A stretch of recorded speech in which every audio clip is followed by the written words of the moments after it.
My wife cheated on me with her boss. I trapped them at a motel, and when I exposed them, she begged for forgiveness, but I had a plan. I never thought I'd be the one writing something like this. But here I am, needing advice more than ever. My name's Josh, and my wife is Amber. We've been married for 7 years, and on the surface, everything seemed fine. We live in a small town in Oregon, where everyone knows each other's business. Amber's always been the center of attention, with her outgoing personality and infectious laugh. I'm more the quiet type, the guy who works hard and keeps his head down. At the start, Amber and I were inseparable. We met in college, fell in love fast, and after 2 years, we tied the knot. I remember thinking I was the luckiest guy in the world. We bought a house, had 2 kids, and settled into what felt like the perfect life. I was working long hours at the local hardware store, saving up for family vacations, and Amber stayed home with the kids until they started school. But things began to change a few months ago. It was subtle at first. Amber started going out more often. She'd mention a girls' night, or say she was catching up with old friends, but she wouldn't invite me anymore. The carefree woman I married became distant. Our conversations were shorter. Her phone always seemed to be buzzing, and she'd guard it like it was top secret. Something felt off. At first, I told myself I was being paranoid. We've all got our ups and downs, right? But then one night, I found myself wide awake in bed, staring at the ceiling, wondering if there was more going on than just Amber needing space. It was hard to ignore the knot forming in my stomach. Maybe there was someone else. After finding Amber's messages, I couldn't fully accept what I saw. Maybe it was just harmless flirting. Maybe I was overreacting. I decided not to confront her yet. I needed more proof, something undeniable. For the next few days, I noticed small things. Amber was still affectionate with the kids, still asked about my day, but there was a distance between us that I couldn't explain. Late-night work emails were becoming more frequent, and her phone seemed permanently glued to her hand. I knew something wasn't right, but I wasn't ready to accuse her without being sure. Then, something strange happened. One afternoon, Amber said she was going to yoga, just like she always did. After she left, I got a notification from an old app one had installed for our smart home system. It said, "New device connected to the home network." This surprised me because we hadn't added anything new recently. I opened the app and saw that Amber's phone was still connected to the Wi-Fi, but she wasn't supposed to be home. If her phone was still connected to the Wi-Fi, it meant her phone never left. And if her phone never left, where was she really? I checked the camera feeds from inside the house. Everything seemed normal. The kitchen, the living room, and the hallway were all empty. But then I noticed something odd. Her purse was sitting on the counter. She never left the house without her purse. My heart started racing. I quickly reviewed the footage from earlier in the day, and that's when I saw it. A strange car pulled up to our house at 1:15 p.m. It stayed there for a few minutes, but no one got out. After a short time, the car backed out and left. I couldn't shake the feeling that something was very wrong. Why would someone park outside our house without coming in? And why had Amber left without her phone or purse? The pieces weren't adding up. When she came home that night, I tried to act normal. I asked how yoga was, and she smiled, saying it was the best session yet. She was lying, but I wasn't ready to show my cards. Not yet. That night, while she slept, I decided to check her car. What I found under the seat made my blood run cold.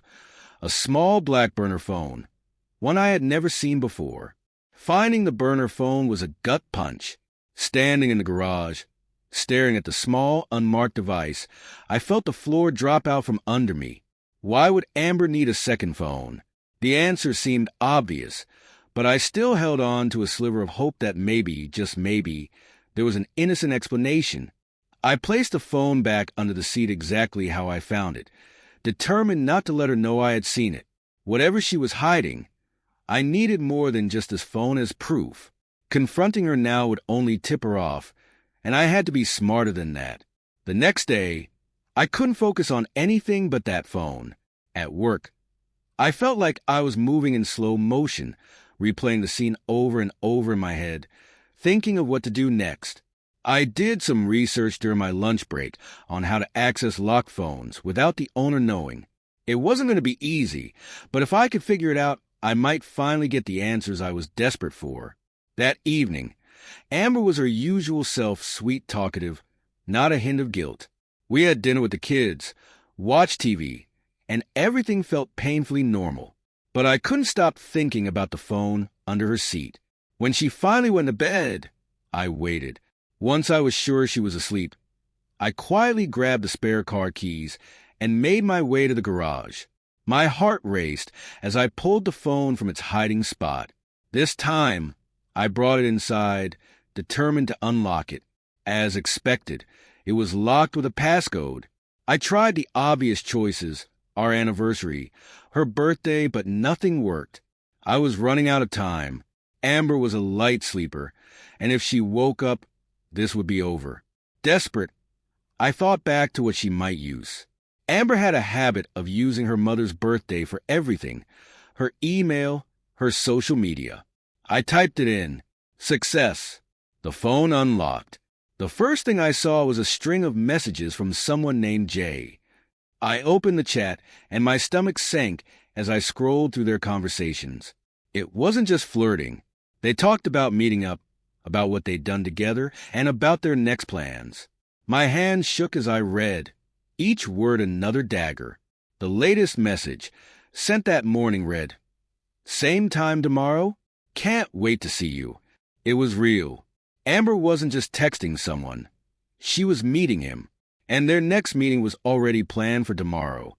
The weight of what I had just uncovered hit me like a freight train. Amber wasn't just hiding a few flirtatious texts. She was deep into an affair. And tomorrow, they were planning to meet again. My mind raced, trying to figure out what to do next. I couldn't let this continue, but I wasn't ready for a confrontation. Not without knowing more. I put the phone back into the seat exactly where I found it, careful to erase any evidence I had touched it. As I lay in bed that night, I couldn't sleep. Every time I closed my eyes, I saw those messages. I imagined her with this guy, Jay, whoever he was. I thought about the lies she must have told me, the excuses, the nights she said she was working late or out with friends. All those times, it was him. By the time morning came, I had a plan. I was going to follow her. If she was meeting him today, I had to see it for myself. No more hiding behind phones or sneaking through messages. I needed to know everything, and this was the only way. Amber acted like nothing was wrong that morning. She kissed me goodbye and said she was going out to run errands. I told her I might have to stay late at work, just to make sure she wouldn't expect me home early. My stomach twisted with nerves as I watched her drive off, her usual carefree smile plastered on her face. I gave her a 15-minute head start before I grabbed my keys and followed. Keeping a safe distance, I tailed her through town. She wasn't headed to the grocery store or any place she'd normally go for errands. Instead, she drove out of town, toward the next city over. My heart pounded as I realized where she was heading. Toward the hotel district. Amber pulled into the parking lot of a small, out-of-the-way motel, one I'd driven past 100 times but never paid much attention to. I parked across the street and watched as she got out of the car, looking around nervously before walking inside. It didn't take long for a man to pull up in another car. He was tall, well-dressed, and looked about our age. I watched as he followed her inside without hesitation. It was real. This wasn't a misunderstanding or my paranoia getting the best of me. My wife was cheating on me right in front of my eyes. But I didn't get out of the car. Not yet. Something inside me told me to wait. I needed more than just seeing them walk into the same building. I needed undeniable proof, something that would make sure they couldn't deny it when I confronted them. So I sat, gripping the steering wheel, trying to calm the storm raging inside me. I glanced at my phone and opened the smart home app again. That's when an idea hit me. I had the app connected to our home's cameras. What if I could turn the situation to my advantage? I quickly scrolled through the app, accessing the cameras I'd set up in our living room and hallway. They wouldn't help me here, but there was one camera she didn't know about, the one in the garage. It wasn't meant for spying, just a simple security measure. But now it might be the key to catching her red-handed. I watched as her car sat in the parking lot, waiting. When she came back, I'd be ready. Sitting in my car, watching the motel from across the street, time seemed to slow down. My heart raced as I checked the time over and over again. Each minute felt like an hour. Amber and Jay had gone inside nearly 30 minutes ago, and there was still no sign of them. My grip on the steering wheel tightened with each passing moment, my mind bouncing between anger, disbelief, and confusion. I thought about storming in, catching them in the act, but I knew that wouldn't do any good. If I went in there now, they could lie, deny it, or twist the truth. I needed undeniable proof, something they couldn't argue their way out of. That's when I realized I had to bide my time. Every now and then, I glanced down at the phone app that was connected to our home's cameras, especially the one in the garage. I had an idea forming in the back of my mind, but I wasn't ready to act on it just yet. For now, I had to sit and wait. After about an hour, I saw the door to the motel open. Amber stepped out, looking around nervously. She was followed by Jay, the man from the text. They didn't touch or even look at each other. It was like they were two strangers just happening to leave at the same time. But I knew better. I knew what had just happened inside those walls. I watched from my car as Amber quickly got into her vehicle and drove off, leaving Jay standing there for a moment before he headed back to his own car.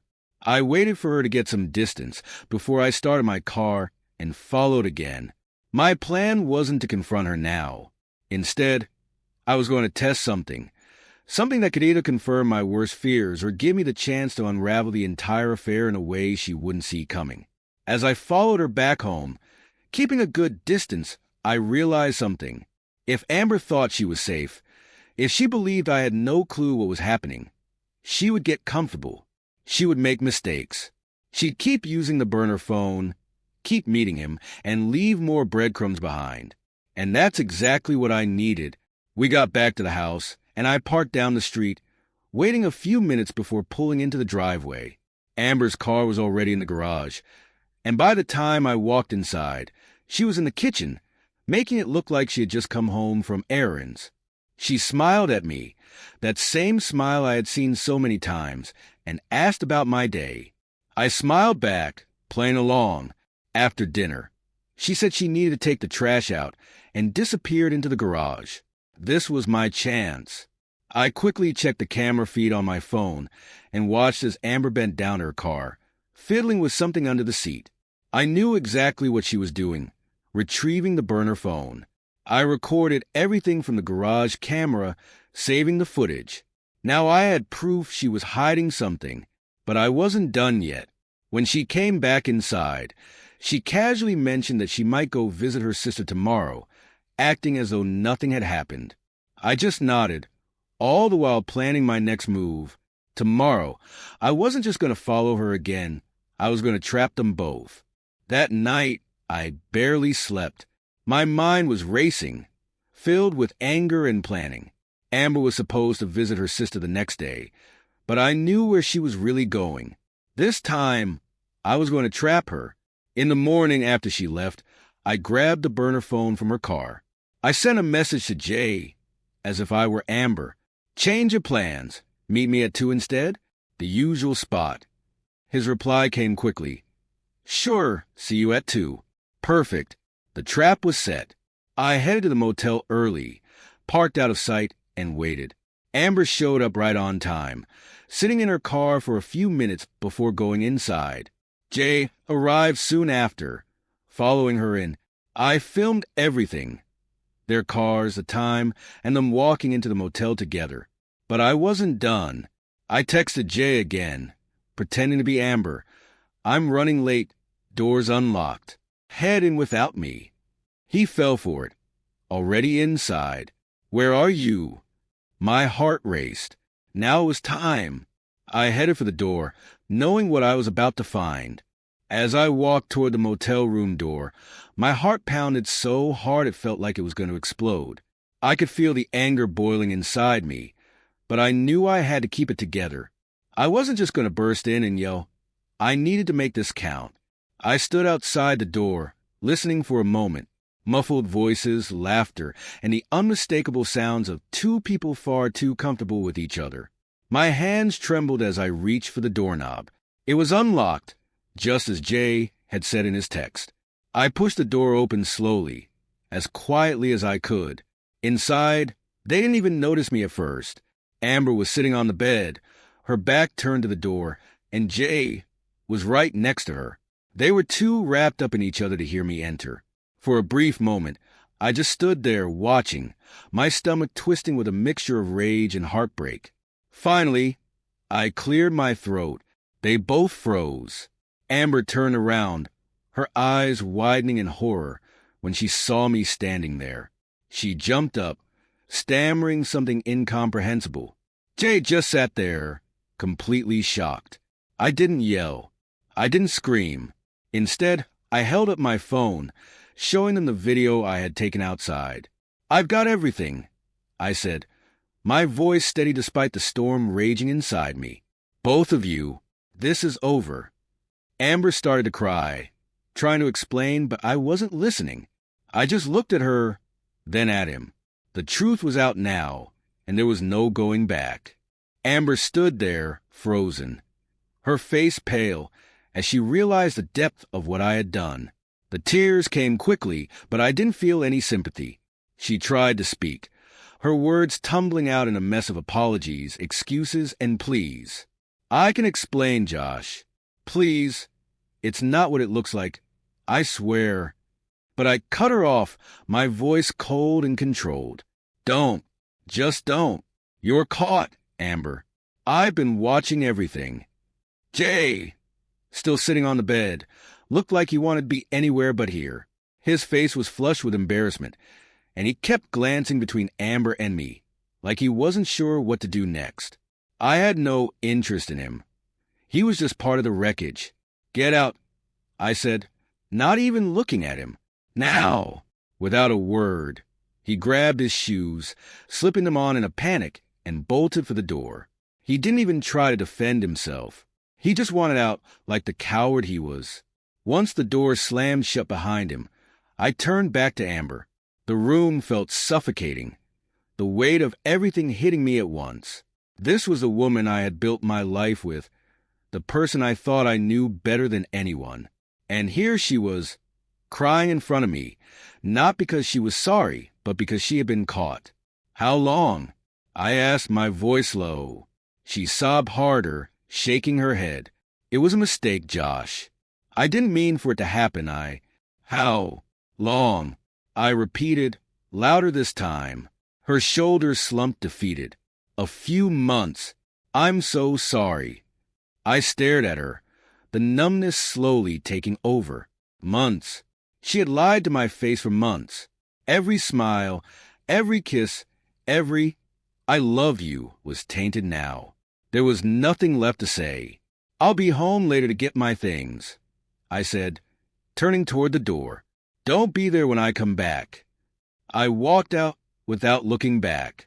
The real aftermath had only just begun. The drive home felt surreal, like I was watching someone else's life fall apart. My grip on the steering wheel tightened as I replayed everything in my head. Her lies, the months of betrayal, and that pathetic attempt to explain herself. It wasn't the tears that haunted me, though. It was how easily she had been living this double life, how normal she had acted every single day. When I pulled into the driveway, the house looked the same as always, but now it felt like a lie too. The place where we'd built our life together was nothing more than a shell now. I didn't want to go inside, but I had to. I needed to figure out what came next. Inside, the kids were at school, thank God. I didn't want them to see me like this, broken and unsure of everything. I sat down at the kitchen table, staring blankly at the family photos on the wall. Each smiling face felt like a mockery of what my life had become. My phone buzzed. It was a message from Amber. Josh, please, we need to talk. I'm so sorry. I'll do anything to make this right. Please come home so we can talk. I tossed the phone on the table, disgusted. What could she possibly say that would change anything? I had seen it all, heard it all. There was no version of this where I could forgive her. She had been sneaking around behind my back, meeting up with Jay for months. And now she wanted to talk. Another message buzzed in. I know I hurt you, but we need to think about the kids. We need to work through this for their sake. The kids. My heart sank. I hadn't even begun to think about what this would mean for them. They adored their mother. And now I was faced with the reality that our family was about to implode. I couldn't hide this from them forever, but how could I tell them? I got up, pacing the kitchen, my mind racing. I needed time to figure out what to say, how to move forward. But every second I stayed in that house, I felt like I was suffocating under the weight of the lies. Then, an idea crept into my mind. I wasn't just going to leave things like this. Amber thought she could fix everything with some tears and empty promises. But I wasn't going to let her off that easily. She had taken months to destroy our life. I'd take my time, making sure she regretted it. As I paced the kitchen, I realized Amber didn't deserve the luxury of a simple breakup. She had meticulously betrayed me for months, playing the perfect wife while sneaking around. If she thought a few apologies and tears would fix this, she was wrong. I needed to hit her where it would hurt the most. Not out of revenge, but to make sure she felt the consequences of what she'd done.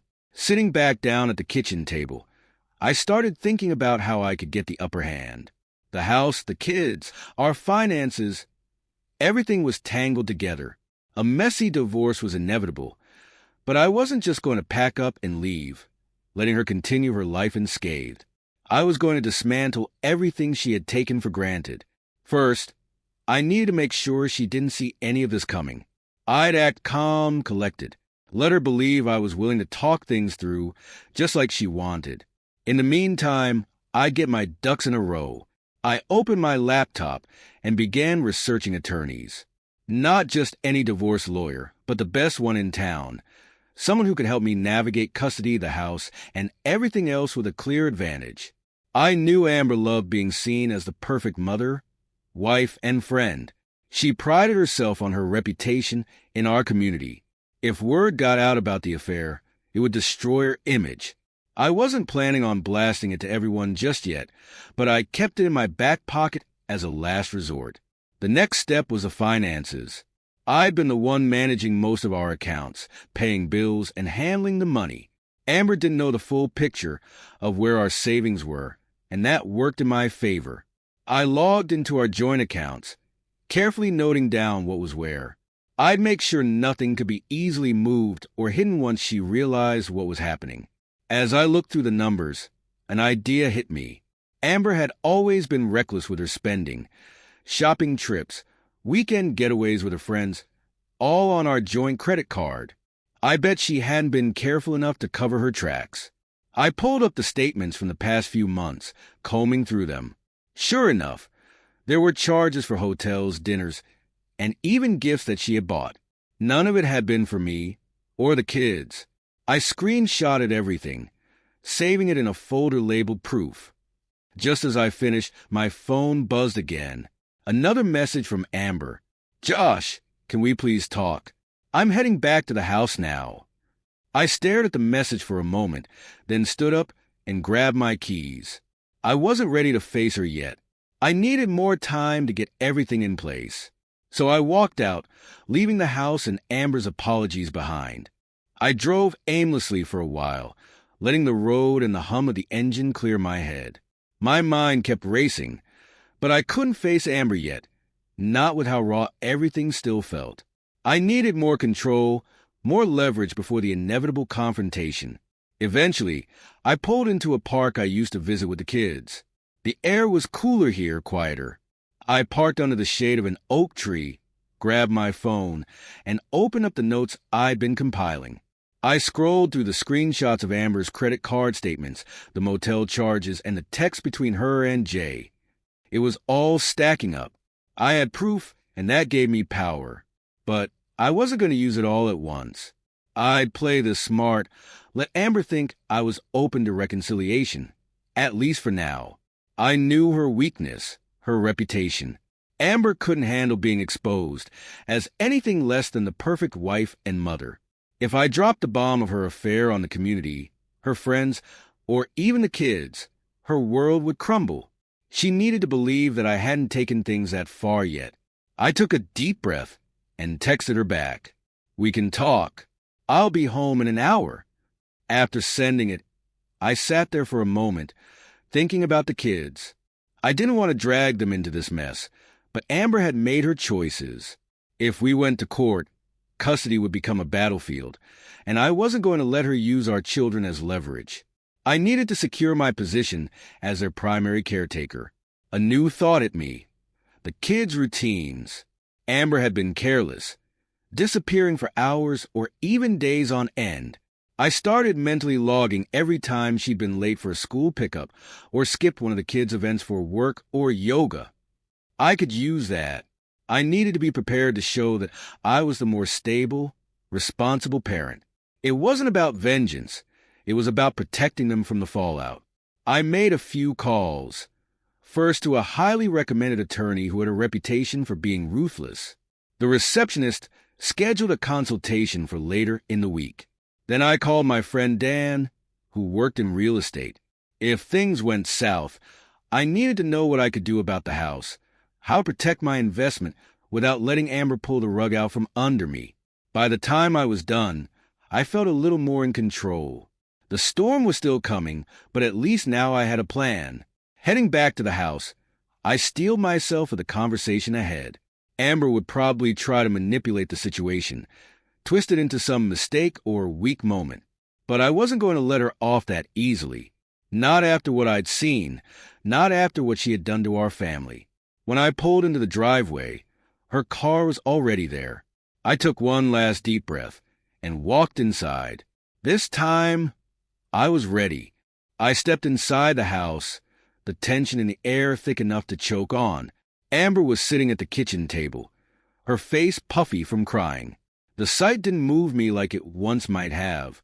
All I could see was a woman who had shattered our family, the woman who thought she could fix everything with a few tears and apologies. She looked up at me as I entered, her voice shaky. "Josh, please. We need to talk. I know I hurt you, but we can work through this. For the kids.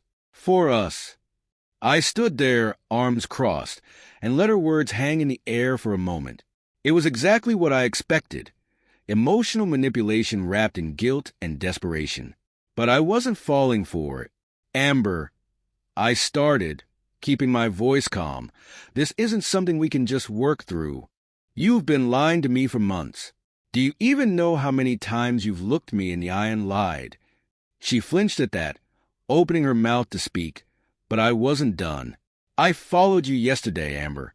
I saw everything. I know about Jay. I know about the motel. And I know this wasn't some one-time mistake. This has been going on for months." Her face went pale. She tried to compose herself, but the cracks were showing. I didn't mean for it to go this far. I was lost, confused. I was lonely, Josh. You've been so busy with work, and I felt. I cut her off. "Don't you dare try to put this on me. I've been working for this family, for you and the kids. And while I was doing that, you were sneaking around meeting him. Do you really think that's something I can just forgive?" She broke down then, sobbing into her hands, but I wasn't moved. The betrayal ran too deep for pity. "I don't know what to say," she whispered through her tears. "I'm so sorry, Josh. I love you. I never stopped loving you." I almost laughed. "Love? You've got a funny way of showing it." For a moment, the room was filled with nothing but the sound of her sobbing. I took a deep breath, feeling the weight of what I was about to say. "I've already spoken to a lawyer, Amber. I'm filing for divorce." Her sobs stopped abruptly. She looked up, her eyes wide with shock. "Divorce? No! Josh, please. We can fix this. We can go to counseling. We can." I shook my head. No, it's done. You've already destroyed everything. I'm not going to live like this, pretending things can go back to how they were. The reality of what I was saying seemed to hit her then. She started begging, reaching for me across the table, but I stepped back, out of her reach. I'll be taking the kids, and I'm not going to fight dirty unless you make me. Her voice rose, panic filling it. You can't just take the kids away from me. I'm their mother. Yeah, I said, my voice cold. You're their mother, but you haven't been acting like one. The fear in her eyes told me she understood.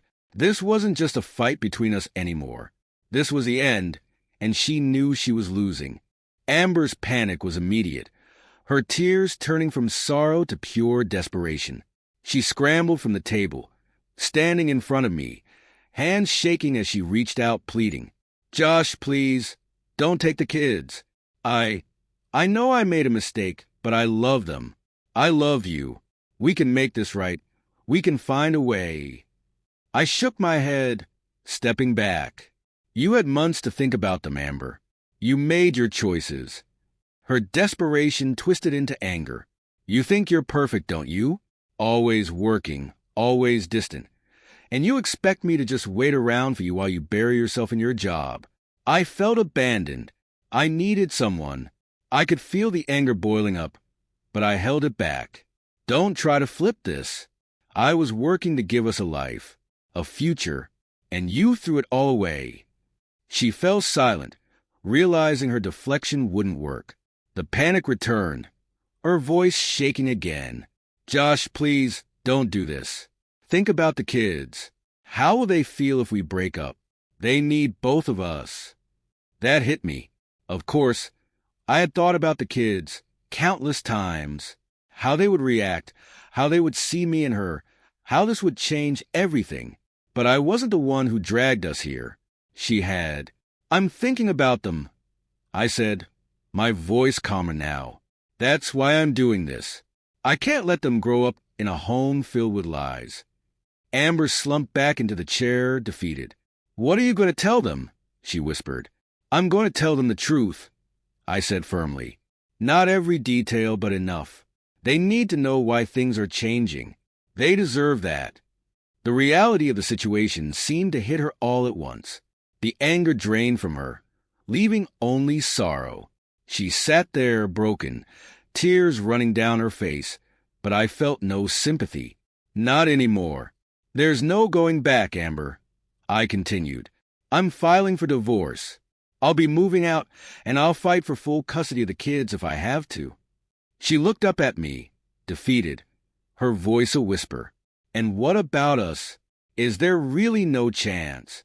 I stared at her for a moment, thinking about everything we had been through, everything we had built, but all of it was overshadowed by the betrayal. The affair had hollowed out whatever was left of our relationship. "No," I said finally. "There's no chance." The weight of those words hung in the air. She broke down again, and I left her there, heading upstairs to pack my things. The marriage was over, and I had made my decision.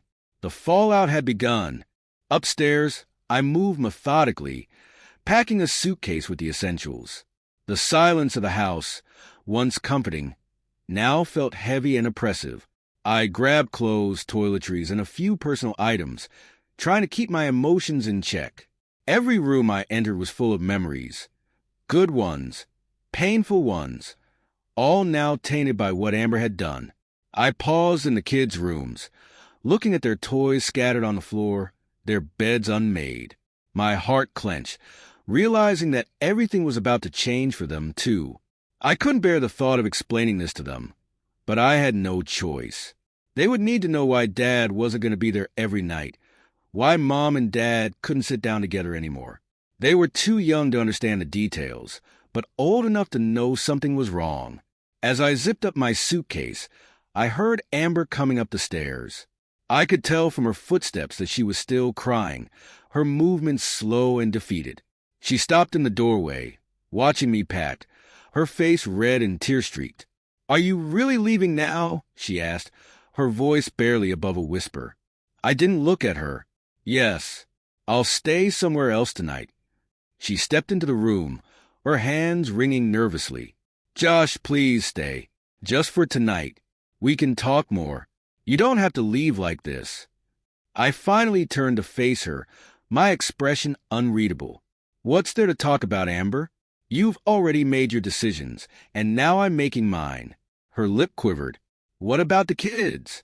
Are you just going to disappear on them? They'll be home in a few hours, and if you're not here, how are we going to explain that to them? Her words hit me hard. As much as I wanted to walk out and never look back, I couldn't abandon my children. Not like this. I let out a long sigh. I'll stay for the kids tonight. We'll tell them together when they get home. Relief washed over her face, but it wasn't enough to erase the damage. This was a temporary reprieve, nothing more. I'll sleep in the guest room, I added coldly, making sure she understood that this wasn't a step toward reconciliation. I was staying for the kids, not for her. Amber nodded, tears still slipping down her cheeks. She turned and left, her footsteps fading down the hall. I sat down on the bed, feeling the exhaustion of everything weighing me down. Staying the night didn't change anything, but at least it would give the kids one more evening of normalcy before their world shattered. This wasn't the life I imagined, but it was the reality I had to face. The next few days would be crucial, and I needed to be ready. When the kids came home, their excitement quickly turned to confusion as Amber and I sat them down. I took a deep breath and told them the truth. Your mom and I are getting divorced. Our daughter's eyes filled with tears, and our son looked lost. They asked why, if we didn't love each other anymore, and I tried to explain without telling them the full, painful story. Amber sat quietly, crying, but it was too late for her tears to change anything. After the conversation, the kids went to their rooms, leaving Amber and me in silence. The weight of finality hung in the air. There was nothing left to salvage. I'm sorry, she whispered, but it didn't matter anymore. I packed my things the next morning and left the house, leaving behind the life we had built together. The divorce would be long and messy, but I was ready to fight for my kids. As I drove away, I felt no more pain, just a sense of closure. Amber's betrayal had shattered our family, but I would rebuild, stronger and wiser. This chapter was over, and I was ready to start again.